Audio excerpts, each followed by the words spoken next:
లేకపోతే cine industry మీద కోపమా? ఓవరాల్గా సంధ్యా థియేటర్లో జరిగినటువంటి తొక్కిసలాట, ఒక మహిళ మృతి, దాంట్లో అల్లు అర్జున్ స్పందించి 25 కోట్ల రూపాయల పరిహారం 25 లక్షల రూపాయల పరిహారం ప్రకటించడం జరిగింది. అయితే ఈ అంశాన్ని బేస్ చేసుకుని కోమటిరెడ్డి ఎవరైతే తెలంగాణ మంత్రి ఒక కీలకమైన ప్రకటన చేశారు, భవిష్యత్తులో బెనిఫిట్ షోలకు అనుమతి ఇవ్వము అని. అది అల్లు మీద కోపమా లేకపోతే కంట్రోల్ చేయలేదు? ఇప్పుడు వాస్తవంగా ఓ సినిమాకి సంబంధించి హీరో వస్తున్నాడంటే ఆ ఏరియా పోలీసుల పాత్ర ఉంటుంది, అలాగే థియేటర్ యాజమాన్యం పాత్ర ఉంటుంది. అల్లు అర్జున్ పాత్ర ఏముంటుంది, లేకపోతే సినిమా రంగానికి సంబంధించి ఏముంటుంది? సినిమా రంగం పన్నులు కడుతుంది కదా, అలాగే బోల్డ్ అంతమందికి ఉపాధి అందిస్తుంది కదా, వాళ్ళకి సహజంగా ఏం చేయాలా? ఏర్పాట్లు ప్రభుత్వం చేయాలి. పన్నులే వాళ్ళ దగ్గర కట్టించుకుంటాం, ఏర్పాట్లేం మేము చెయ్యం, టోటల్గా వాళ్ళ దగ్గర నోటి దగ్గర మొదలాగేస్తాం. ఇప్పుడు జరుగుతున్నది ఏంటి? బెనిఫిట్ షోలు వేయరు. వాస్తవంగా బెనిఫిట్ షోలు పేరుతో డబ్బులు తినేయడాన్ని వ్యతిరేకించే వాళ్ళలో నేను మొట్టమొదటి వాడిని. ఏది ఒక అభిమాని యొక్క ఆశని సొమ్ము చేసేసుకోవడం. సరే, వాళ్ళకే ఇష్టం, వాళ్ళు తీసుకుంటున్నారు కాబట్టి ఇక దాని గురించి ఎక్కువ చర్చ కూడా అనవసరం, అనేకసార్లు చర్చించాం కూడా. అయితే ఇక్కడ పాయింట్ ఏంటంటే అసలు వాళ్ళ సినీ పరిశ్రమ బతుకుతున్న దాంట్లో 25% బెనిఫిట్ షోలే, టికెట్ రేట్ల పెంపే. ఈ బెనిఫిట్ షోలో వచ్చేటటువంటి డబ్బులు జిఎస్టీ కూడా ఉండదు. అలాగే వీటికి సంబంధించినటువంటి, ఎందుకంటే సాధారణంగా మనకి రోజులో 1, 2, 3, 4 అని షోస్ ఉంటాయి. ఈ షోస్కి తగ్గట్టుగా జిఎస్టీ ఆటోమేటిక్గా కట్టేయాల్సి ఉంటుంది.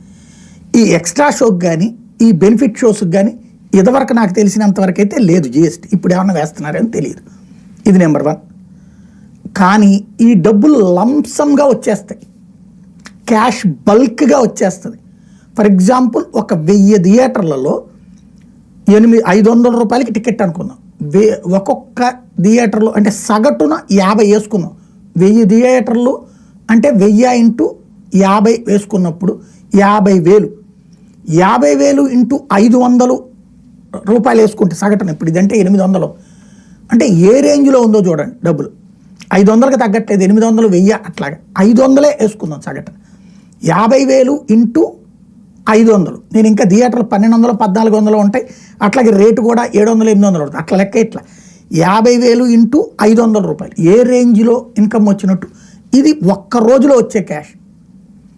దానికోసమనే ఈ బెనిఫిట్ షోస్ అంటే అభిమాని యొక్క ఉత్సుకతని వాడుకోవడం అన్నమాట. దాంతో వచ్చేటటువంటి ఒక బల్క్ అమౌంట్ దాదాపుగా 100 కోట్ల రూపాయలు ఇట్లాగే వస్తున్నాయి.